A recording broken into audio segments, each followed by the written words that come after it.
नमस्कार दोस्तों, जैसा कि आपने थंबनेल में देख ही लिया है कि आज का जो अपना टॉपिक रहेगा वो है डबल एंड ट्रिपल इंटीग्रल, जो कि बीएससी का एक मोस्ट इम्पोर्टेंट पोर्शन है और आपको मिनिमम 2 से 3 क्वेश्चन इसके एग्ज़ाम के अंदर मिल सकते हैं। तो स्टार्ट करते हैं। देखिए, डबल या ट्रिपल इंटीग्रल में पहले अपने डबल इंटीग्रल करेंगे, जिसके अंदर अपने प्रैक्टिस भी रहेगी प्लस अपना जो कंसेप्ट है वो भी अपने करेंगे। फिर उसके बाद इसी वीडियो के अंदर ही ट्रिपल इंटीग्रल करके इस जो टॉपिक को है वो अपने कंप्लीट कर लेंगे। देखिए 7 पेज है, आप साइड में देख सकते हैं पीडीएफ में, और बिल्कुल टाइम नहीं लगेगा और बस कुछ एक मिनटों के अंदर अपने इसको टॉपिक को कंप्लीट कर लेते हैं। तो स्टार्ट करते हैं डबल इंटीग्रल। डबल इंटीग्रल जब आप इंटीग्रेशन करते हैं तो आपने सिंपल इंटीग्रेशन तो किया होगा। सिंपल इंटीग्रेशन में क्या करना है कि आपने इंटीग्रेशन किया, यहाँ पर आपकी लिमिट आई, जो आपके डिफाइनाइट या इनडिफाइनाइट इंटीग्रल आप करते हैं और उसका आपने इंटीग्रेशन कर देने हैं। लेकिन यहाँ पर आप डबल इंटीग्रेशन करते हैं तो डबल इंटीग्रेशन किसको शो करता है? पहली चीज़ एरिया को, कि आपके पास 2 कर्व है। पहली कर्व तो ये है ए बी और दूसरी है सी डी। इसके अंदर एक लिमिट है ए से लेकर के बी तक। इसके बीच का ये जो एरिया है, इस एरिया को फाइंड करने के लिए अपने क्या करते हैं? डबल इंटीग्रल करते हैं, जिसके अंदर पहली जो लिमिट है वो रहेगी आपकी एक्स एक्सिस की, जो कि कहाँ से है? ए से लेकर के कहाँ तक जा रही है? बी तक, है ना। और दूसरी जो है वो फंक्शन की होगी। फंक्शन कौन सा है? पहला फंक्शन है आपका, पहला फंक्शन कौन सा है? देखिए, पहला फंक्शन है f1x, दूसरा है f2x। तो लिमिट क्या रहेगी? f1x से f2x। और यहाँ ध्यान रखने वाली बात है कि पहले dy आएगा, बाद में dx आएगा, ये ध्यान रखना है, ठीक है। लिमिट उसी के अकॉर्डिंग चलेगी। तो अब अपने देखते हैं प्रैक्टिस के लिए एक छोटा सा क्वेश्चन, फिर आगे अपने इसकी वैल्यूज़ फाइंड करेंगे। पहले देखिए, पहले क्या है कि आपको इंटीग्रेशन निकालना है। पहली लिमिट है किसकी? x की, कहाँ से? 0 से लेकर के a तक। फिर दूसरी लिमिट है y की, 0 से लेकर के a square minus x square under root तक। और फंक्शन क्या है आपके पास? X Y. तो इंटीग्रेशन करेंगे तो पहले इंटीग्रेशन बाद वाले का होगा, ये ध्यान रखें। पीछे वाले से चलेंगे, अपने पीछे वाले से चलेंगे तो किसके रिस्पेक्ट करेंगे? y के रिस्पेक्ट। x को एज ए कांस्टेंट मान के चलेंगे तो y का इंटीग्रेशन क्या हो जाएगा? y स्क्वायर अपॉन में 2। लिमिट लगाएंगे 0 से लेकर के अंडर रूट ए स्क्वायर माइनस एक्स स्क्वायर। और जब अपने लिमिट इसमें पुट कर देंगे तो अपने पास वैल्यू क्या मिलेगी? यहाँ पर वैल्यू पुट करेंगे वाई स्क्वायर की जगह, तो क्या आएगा? ए स्क्वायर एक्स स्क्वायर, और जो अपॉन में 2 है ये बाहर आ जाएगा, हाफ। फिर अपने इसका इंटीग्रेशन करेंगे किसके रिस्पेक्ट? एक्स के रिस्पेक्ट। तो अपने पास फंक्शन क्या मिलेगा इंटीग्रेशन के बाद? ये X square A square upon 2 minus X 4 upon 4। और लिमिट इस पर क्या रहेगी? 0 से ए थी तो 0 से ए लिमिट आ जाएगी। पहले ए पुट करेंगे, फिर माइनस करके फंक्शन में 0 पुट करेंगे जहाँ पर एक्स है। तो एंड में अपने को सॉल्यूशन मिलेगा, वो है a4 अपॉन में 8। सिंपल क्वेश्चन है, बिल्कुल नोट कर सकते हैं, प्रैक्टिस कर सकते हैं। इससे आसान क्वेश्चन तो इंटीग्रेशन का हो ही नहीं सकता। अब अपने आगे देखते हैं इस प्रकार के क्वेश्चन कैसे सोल्व करने हैं। अब आपको क्या दिया कि फंक्शन दे दिया एक्स वाई, लिमिट आपको नहीं दी जो कि आपको फाइंड करनी पड़ेगी। फंक्शन आपको दे दिया एक्स वाई और इंटीग्रेशन करना है डी एक्स डी वाई के रिस्पेक्ट, और डबल इंटीग्रेशन है। तो पहले आपको क्या कहा है कि आपको क्या देखना है? रीज़न देखना है ऑफ इंटीग्रेशन जहाँ पर x plus y less than equal 1 हो इन द पॉजिटिव क्वाड्रेंट। अब जब आप क्वाड्रेंट देखते हैं तो देखिए ये x और y एक्सिस है ना, तो ये पॉजिटिव क्वाड्रेंट होता है, ये नेगेटिव, और यहाँ पर x और y, x नेगेटिव और y पॉजिटिव, इसके अंदर x y दोनों नेगेटिव, और यहाँ क्या होगा? x पॉजिटिव और y नेगेटिव। तो पॉजिटिव क्वाड्रेंट ये होगा पहला। तो इस पॉजिटिव क्वाड्रेंट के अंदर जब आप इंटीग्रेशन फाइंड करेंगे तो x आ गया, y आ गया आपके पास, और ये लाइन आ गई एक्स वाई इक्वल्स टू 1 जो आपको गिवन है। लेस देन इक्वल 1 है कि मतलब इसके अंदर का सारा आपने एरिया लेना है। तो अब इसमें लिमिट देखिए क्या आएगी? जब आप पहले देखेंगे x की और फिर y की, तो y की आप पहले इंटीग्रेशन करेंगे तो y की लिमिट पहले फाइंड करेंगे आप। कहाँ से कहाँ तक जा रहा है y शुरू हो रहा है 0 से और कहाँ तक जा रहा है, इस लाइन तक, है ना। इस लाइन से y की वैल्यू निकालोगे तो क्या आएगी 1 माइनस एक्स। तो 0 से लेकर के 1 माइनस एक्स तक। x की बात करूँ तो x यहाँ पर 0 से लेकर के कहाँ तक जा रहा है, अब यहाँ इस लाइन के ऊपर, अब ये देखिए एक चीज़ है कि जब आप इस लाइन के ऊपर, ये लाइन क्रॉस कर रही है, यहाँ पर इस पॉइंट पर y की वैल्यू क्या है 0 है। जब y की वैल्यू 0 होगी तो x इक्वल्स टू क्या आएगा 1। तो कहने का मतलब x की जो लिमिट है वो कहाँ से कहाँ तक होगी, 0 से लेकर के 1 तक। और इसका इंटीग्रेशन करोगे आप सिंपल 1/24 आ जाएगा। ये बस आपको ध्यान रखना है कि जो आपको कंडीशन दी है उसके अकॉर्डिंग आप कैसे इसका ग्राफ बनाते हैं और किस प्रकार से आप इसको फाइंड करते हैं। अब अगली चीज़, region of integration in a triangle that is bounded by the lines y equals to 0, x equals to y, x equals to 1, और प्रूव दैट इस इंटीग्रेशन की वैल्यू ये होगी, है ना, एरिया ऑफ ट्राइंगल। तो अब देखिए ट्राइंगल में अपने लाइन ड्रॉ करते हैं, y इक्वल्स टू 0 ये लाइन हो जाएगी, y इक्वल्स टू x ये हो जाएगा, x इक्वल्स टू 1 ये हो जाएगा। तो तीनों लाइनों से जो कवर एरिया है वो अपना ये आ जाएगा। सिंपल है। इसमें x इक्वल्स टू 1 भी आ रहा है, y इक्वल्स टू x भी आ रहा है, y इक्वल्स टू 0, तो ये पूरा एरिया है। अब इस एरिया के अंदर अपनों ने क्या करना है, पहली लिमिट देखेंगे अपने y की, तो y कहाँ से कहाँ तक जा रहा है, y जा रहा है 0 से लेकर के x तक, है ना। और x कहाँ तक जा रहा है, 0 से लेकर के 1 तक, बस। तो दोनों लिमिट्स आ जाएंगी अपने पास।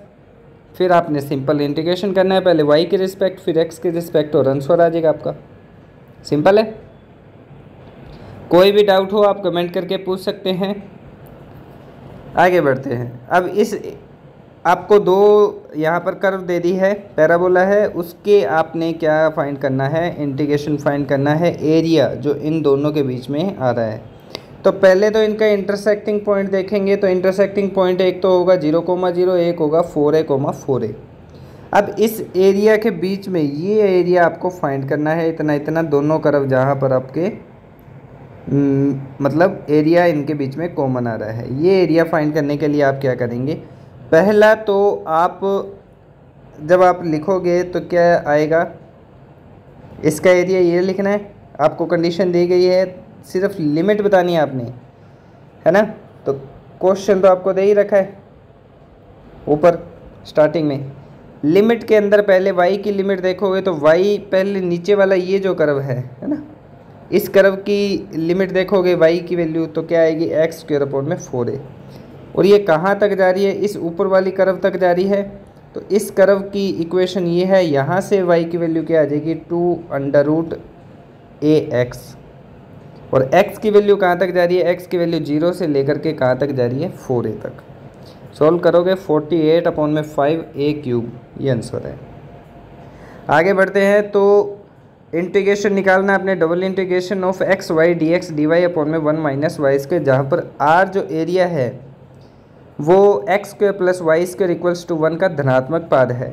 अब x² + y² equals to a² एक सर्कल की इक्वेशन होती है जहाँ पर a उसकी रेडियस है। अब यहाँ पर उसने a की जगह क्या दिया है 1, और उसने कहा कि इसका सिर्फ पॉजिटिव पार्ट लेना है, ये हिस्सा लेना है आपको। तो यहाँ पर क्या होगा कि x की वैल्यू तो 0 से 1 तक हो जाएगी, है ना। रेडियस इसकी सेंटर 0 है क्योंकि x और y आपको सिंपल दिए हुए। तो x² y² तो आ गया सर्किल की इक्वेशन जिसकी रेडियस 1 है। तो x की वैल्यू 0 से लेकर के कहाँ तक होगी 1 तक, और y की वैल्यू इस 0 से लेकर के कहाँ तक होगी इस सर्किल तक। तो सर्किल की इक्वेशन है, इससे y की वैल्यू निकालोगे क्या आ जाएगी √1 - x², है ना। ये रही 0 से लेकर 1 - x², और x की वैल्यू 0 से लेकर के 1 तक। फिर आपने सोल्व करना है सिंपल, पहले y के रिस्पेक्ट फिर x के रिस्पेक्ट। अब अगला एक छोटा सा टॉपिक अगर डबल इंटीग्रल में देखें तो उसके अंदर है double integration in polar coordinates. ये आपके फर्स्ट ग्रेड सेकंड ग्रेड दोनों के अंदर है। जब आप सिलेबस अब नए वाला देखोगे तो उसके अंदर कंप्लीट डिटेल के अंदर आपको सिलेबस दिया हुआ है, एक एक टॉपिक। तो उसके अंदर डबल या ट्रिपल इंटीग्रल के अंदर आपको पोलर कोऑर्डिनेट्स में चेंज करना भी दिया हुआ है। अब पोलर कोऑर्डिनेट में क्या है कि आपको दो कर्व, पहले तो ये दिया हुआ था f1x f2x है, यहाँ पर a और b लिमिट है। लेकिन पोलर में क्या रहता है कि आपको एंगल और रेडियस होती है ना। अब आपको क्या करना है, x इक्वल्स टू पुट करना है r cos theta, y equals to r sin theta, और dA जो dx dy था अब तक उसको पुट करना है r d थीटा dr। उसके अलावा कुछ नहीं करना, सारा ऑटोमेटिकली चेंज हो जाएगा किस में, पोलर फॉर्म में। x की जगह r cos थीटा, y की जगह r sin थीटा, एरिया जो आप dA लिखते हैं dx dy उसकी जगह r d थीटा dr आ जाएगा। अब बात करें यहाँ पर कार्डियोइड दिया हुआ है, हृदय भाग जिसे अपने कहें, तो उसके अंदर r equals to a1 plus cos theta, ये इसकी कार्डियोइड की इक्वेशन है। About the initial line, starting line से आपको बताना है कि इसका जो एरिया है वो क्या आएगा, इंटीग्रेट r साइन थीटा। तो फंक्शन आपको r साइन थीटा दिया है। जब आप एरिया फाइंड करोगे तो r D theta D are आएगा। कंडीशन क्या आएगी, पहली रेडियस की होती है लिमिट, तो रेडियस कितनी आ जाएगी, 0 से लेकर के r की वैल्यू आपको कार्डियोइड है तो a1 प्लस कोस थीटा आ जाएगी। थीटा क्या आएगा, 0 से लेकर के कहाँ तक, पाई तक। कार्डियोइड को अगर आप देखें गौर से तो पूरा सर्किल कंबाइन करके कंप्लीट करके आ रहा है, कहने का मतलब, तो 0 से पाई तक, ये एक ध्यान रखना है। तो आंसर क्या आ जाएगा, 4/3 a³ सोल्व करने पर। Find the area included between the parabola y equals to 4x minus x square और एक लाइन है y equals to x by the double integral. अब आपको एक तो पैराबोला दिया है ये, और एक ये लाइन है y इक्वल्स टू x, इसके बीच का ये एरिया फाइंड करना है। तो इंटरसेक्ट किस पॉइंट पे करेंगे, एक तो 0,0 और एक 3,3। तो x की लिमिट तो देखते ही पता लग जानी चाहिए कि 0 से लेकर के 3 तक होगी। y की लिमिट बात करूँ तो नीचे वाली लाइन में y की वैल्यू क्या आएगी, x, ऊपर वाली में 4x minus x square. Solve करोगे आंसर आ जाएगा 9/2। सिंपल है। अगला क्वेश्चन देखें तो यहाँ पर दो चीज़ें हैं, एक तो सर्किल दे दिया, एक कार्डियोइड दे दिया। तो सर्किल तो हो गया ये, और कार्डियोइड हृदय भाग जो है वो ये है। इसके बीच में बाउंडेड एरिया कौन सा होगा, बाहर वाली साइड, सिंपल, ये आउटसाइड द सर्किल, तो बाहर का एरिया ये होगा। तो इसका आपने एरिया फाइंड करना है। तो देखिए क्या क्या करेंगे। लिमिट की बात करें तो आपको फंक्शन तो दे रखा है ना, तो फंक्शन के लिए आपने डबल इंटीग्रल निकालना है, तो r d theta D R आ जाएगा। लिमिट क्या आएगी, रेडियस की बात करें तो a से लेकर के कहाँ तक जाएंगे अपने, a1 plus cos theta. a से क्यों, क्योंकि उसने क्या कहा है, सर्किल की रेडियस a है और इसके बाहर से आपने काउंट करना है। तो सर्किल की ये रेडियस a है और ये पूरी अगर मैं बात करूँ यहाँ से ये तक, तो a1 प्लस कोस थीटा है कार्डियोइड की। तो आपने तो इतने का ही एरिया निकालना है, सिर्फ बीच वाले का। तो a से चलेंगे और कहाँ तक, a1 प्लस कोस थीटा तक। एंगल क्या रहेगा, एंगल देखिए यहाँ π/2 से लेकर के आपने कहाँ तक जाना है, π/2 तक, -π/2 से π/2। सॉल्व करेंगे, सिंपल सॉल्यूशन किया हुआ है, आप प्रैक्टिस कर सकते हैं, नहीं आए तो कमेंट करके पूछ सकते हैं। a² π/4 + 2 ये इसका आंसर रहेगा। Find the mass of the plate in the form of a quadrant of an ellipse, यानी कि एक एलिप्स की आपने चौथा हिस्सा लेना है क्वाड्रेंट, उसका एरिया फाइंड करना है। Whose density per unit area is given by rho kxy।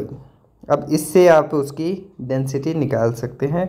तो kxy फंक्शन हो जाएगा, xy लिमिट आ जाएगी। और बात करें इसकी लिमिट्स की, तो y की लिमिट क्या हो जाएगी, 0 से लेकर के इस एलिप्स तक। तो यहाँ से y की वैल्यू क्या आ जाएगी, b/a² minus x square under root में। a की लिमिट क्या रहेगी, 0 से लेकर के a तक, x की लिमिट। तो इसको सोल्व करेंगे, आंसर आ जाएगा। फिर आपके पास एक और है क्वेश्चन जिसको आपको पोलर कोऑर्डिनेट में चेंज करके आप फाइंड कर सकते हैं। तो पोलर कोऑर्डिनेट में चेंज करेंगे तो आपको जैसा बताया था, x की value r cos theta, y r sin theta, है ना। और डी एक्स डी वाई की जगह क्या आ जाएगा, R D theta D are. बात रहती है लिमिट की, तो लिमिट जब पहले 0 से x की वैल्यू क्या थी 0 से लेकर के 2 तक, और y की क्या थी 0 से लेकर के 2x माइनस एक्स स्क्वायर का रूट, या y square equals to 2x minus x square, जो कि एक पैराबोला है, नहीं सर्किल की इक्वेशन है ना। तो यहाँ तक थी। अब आपको क्या करना है, इसको चेंज करना है। चेंज करोगे तो जब आपको इसको ड्रॉ करोगे तो आपके पास एक मतलब देखने में आपको एक मिल जाएगा कि एक सर्किल है और x की लिमिट है, y की है। अब कोऑर्डिनेट इसके आपने लिखने हैं। तो थीटा कहाँ से कहाँ तक चलेगा, 0 से लेकर के पाई तक। दूसरी चीज़ r कहाँ से कहाँ तक चलेगा, तो r सेंटर से चलेगा 0 से, और कहाँ तक 2 कोस थीटा तक। 2 कोस थीटा कैसे आएगा, चलेगा तो यहाँ तक, इस सर्किल तक। सर्किल की इक्वेशन ये है, इसमें वैल्यू पुट करो। आप वैल्यू पुट करोगे x और y की, तो आपके पास r की वैल्यू मिल जाएगी कितनी, 2 कोस थीटा। तो r हो जाएगा 0 से 2 कोस थीटा तक, और थीटा कितना हो जाएगा 0 से π/2 तक। सोल्व करोगे सिंपल आपका आंसर आ जाएगा π/2। आगे वाला क्वेश्चन आपके लिए प्रैक्टिस है, आप चेक कर सकते हैं, आराम से कीजिएगा, ठीक है। कोई इसमें हार्ड एंड फास्ट नहीं है, बहुत आसान क्वेश्चन है। जब आप ये ध्यान रखें 1 + x² + y², जब आप y के रिस्पेक्ट कर रहे हैं, x एज ए कॉन्स्टेंट है, तो tan इनवर्स का फॉर्मूला लग सकता है 1/a tan inverse x/a। Limit put करके आप सोल्व करेंगे, फिर log में फंक्शन आएगा, log का आप चेक कर सकते हैं, सॉरी 1/√1 + x² आएगा, उसका आप फंक्शन चेक कर सकते हैं। ये देखिए, ये मोस्ट इंपॉर्टेंट क्वेश्चन है, आप डायरेक्टली इसको ध्यान में रखें पॉइंट को। What is the mass of a plane bounded by the 4 parabolas. 4 parabola से जो प्लेट का एरिया या मास जो है वो बाउंडेड है, जिसकी density rho equals to kxy है, तो वो आपने मास बताना है कितना होगा। तो मास होगा 64/3 a² - b² c² - d²। a b c d इसी सीक्वेंस में चलेगा। अब यहाँ पर अपना डबल कंप्लीट होता है, इससे बाहर आपको कोई क्वेश्चन नहीं मिलने वाला। एक चीज़ ध्यान रखिए, डबल के अंदर अपने क्या फाइंड करते हैं, एरिया, और ट्रिपल के अंदर आप क्या फाइंड करते हैं, वॉल्यूम या आयतन। ट्रिपल इंटीग्रल आपके किसी भी ऑब्जेक्ट का 3D अगर वो है तो उसका वॉल्यूम या आयतन बताता है, जबकि डबल इंटीग्रल क्या बताता है, एरिया, क्षेत्रफल।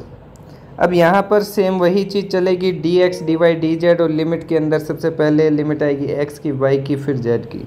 सबसे पहले इंटीग्रेशन करेंगे z के रिस्पेक्ट, फिर y के रिस्पेक्ट, फिर x के रिस्पेक्ट, जो भी फंक्शन है। और अगर इसमें बात करें ट्रिपल इंटीग्रेशन के अंदर, तो 2 चीज़ें जो आपके सिलेबस में मेंशन भी की गई है और सबसे इम्पोर्टेंट है, वो है ये लिवली और डिरिचलेट समाकल। इन दोनों के इंटीग्रल का जो फॉर्मूला है वो आपको ध्यान रखना है। डायरेक्टली फॉर्मूला भी पूछा गया है 1 बार 2 बार, और इनसे रिलेटेड क्वेश्चन भी पूछे जाते हैं। ज़्यादा टफ क्वेश्चन आपके मैं नहीं कहता कि आएंगे, क्योंकि जो पैटर्न रहेगा वो बिल्कुल आसान रहेगा, और आसान से आप इसको सोल्व कर सकते हैं। डिरिचलेट क्या कहता है कि इंटीग्रेशन आपने वॉल्यूम फाइंड करना है, फंक्शन आपके पास है x की पावर l-1। ये ध्यान रखें, l-1 जितनी भी पावर है -1 करना आपने को इस फॉर्मूले को अप्लाई करने के लिए। y की पावर m-1 कि कहीं आपको ये लिख दिया है कि x की पावर, कहीं आपको ये लिख दिया है x की पावर 3 है, तो आप इसको क्या लिखोगे, 4-1। तो l की वैल्यू कितनी हो जाएगी, 4। समझ गए। तो x की पावर l-1, y की पावर m-1, z की पावर n-1, तो इसकी वैल्यू आप डायरेक्टली बता सकते हैं क्या आएगी, lmn फैक्टोरियल अपॉन में l + m + n + 1 फैक्टोरियल। तो आप इसकी वैल्यू फाइंड कर सकते हैं सिंपली फैक्टोरियल सोल्व करके। और बात करें इसकी, ये आपने बीटा गामा फंक्शन के अंदर भी किए होंगे। गामा एल की वैल्यू अगर आप निकालोगे तो फैक्टोरियल l-1 एक कम हो जाएगी उसकी, है ना। तो अब बात करें x y z तीनों पॉजिटिव होने चाहिए। दूसरी चीज़, एक कंडीशन दी होनी चाहिए कि x + y + z <1 है, तभी आप ये डिरिचलेट समाकल लगाओगे। अब बात करें कि अगर डिरिचलेट का एक्सटेंशन अगर अपने देखें तो वो है लिवली, है ना। लिवली के अंदर दो लिमिट रहेगी u1 u2, उसके बीच में वैल्यू रहेगी x plus Y plus z. जैसे कि पहले डिरिचलेट में x plus Y plus z less than 1 होना था, यहाँ पर आपको बाउंड कर देता है दो लिमिट दे करके u1 u2। और लिवली का बहुत रेयर क्वेश्चन है क्योंकि डिरिचलेट में पूछा जाता है, लिवली थोड़ा सा मतलब कि टाइम ज़्यादा लेगा क्वेश्चन करने में, तो इसलिए ये एग्ज़ाम में नहीं पूछा जाता इतना बड़ा क्वेश्चन। और है क्या, सेम वही फॉर्मूला है, बस इसमें आपको एक फंक्शन दिया होगा F X plus Y plus Z, और F X plus Y plus Z में X plus Y plus Z की लिमिट आपको दी हुई है u1 u2, तो वही आपने यहाँ पर अप्लाई कर देना है। ये तो इतना पार्ट लिवली का था ही, और उसका डिरिचलेट का अलग से जो आपका पार्ट ऐड हुआ है वो ये है। और इसमें क्या करना है कि लिमिट लगानी है u1 से u2, u फंक्शन क्या रहेगा l plus m plus n minus 1 और एफ यू डी यू, इसका आपने इंटीग्रेशन करना है, जो सोल्यूशन आएगा वो आपका आंसर होगा। ठोस आयतन का अगर अपने निकालते हैं तो फॉर्मूला क्या रहता है, वॉल्यूम इक्वल्स टू आपके सामने है। और संहति या मास निकालते हैं किसी का, तो मास के लिए ये रहेगा, किसी फंक्शन का मास निकालते हैं तो सिंपल। और अगर वॉल्यूम निकालना है तो डायरेक्टली आप उसका वॉल्यूम निकाल लेंगे। क्वेश्चन देखते हैं, कंप्लीट होने वाली है वीडियो। और अगर आपने बाकी भी टॉपिक अगर नहीं देखे हैं तो चैनल पे प्लेलिस्ट बनी हुई है, आप चेक कर सकते हैं। और चैनल को अगर आपने सब्सक्राइब नहीं किया तो ज़रूर कर लें, और ज़्यादा से ज़्यादा इसको लाइक और शेयर करें वीडियो को। फंक्शन आपको दे रखा है 2z और वॉल्यूम इसका फाइंड करना है। Region of the integration in a cone v कौन है, शंकु है, उसके अंदर बाउंडेड है। फॉलोइंग आपको कंडीशन दी हुई है x square plus y square equals to z square, जहाँ पे z इक्वल्स टू 1 है ना। तो आपने क्या करना है, z आपको 1 दिया है, कौन की इक्वेशन है आपको दे रखी है x square plus y square equals to z square था 1 रखेंगे तो ये सर्किल आ जाएगा। लिमिट अगर अपने देखें तो x की लिमिट, x कहाँ से कहाँ तक जाएगा, x तो 1 से -1 से 1 तक जाएगा, क्योंकि x जब निकाल रहे हो तो y z दोनों जीरो कर दो। तो इस इक्वेशन से आप x की वैल्यू फाइंड कर सकते हैं। जब आपको y निकालना है तो एज ए y इसको आप वैल्यू फाइंड कर रहे हैं तो minus √1 minus x square to 1 minus x square तक जाएगा, है ना। z की वैल्यू निकाल रहे हैं तो z की वैल्यू डायरेक्टली यहाँ से अगर आप देखें तो z की वैल्यू क्या थी, √x² प्लस वाई स्क्वायर, और मैक्सिमम कहाँ तक जाएगी 1 तक। और जब आप इसको सॉल्व करोगे तो वैल्यू क्या आ जाएगी π/2। ये इसका क्या रहेगा, एरिया वॉल्यूम रहेगा इसका, है ना। इवेल्युएट एक्स वाई जेड का वॉल्यूम, रीजन आपको दे रखा है कौन सा, कंप्लीट एलिप्सॉइड है यहाँ पर, इसके अंदर से वैल्यू फाइंड करनी है। अब यहाँ पर अपने क्या करते हैं, क्योंकि ये फंक्शन आपको इस हिसाब से दे रखा है तो इसको u मान लो, इसको v और इसको w। u v w मानोगे तो आपके पास एक कंडीशन आ गई जो कि अपनी लिवली या उसके डिरिचलेट वाले को सेटिस्फाई करती है। और उसके बाद में आप यहाँ पर x dx y dy z dz ये और निकाल लीजिए। फंक्शन अपने पास ये था, इसको कन्वर्ट कर लिया किसके अंदर, इस फंक्शन में।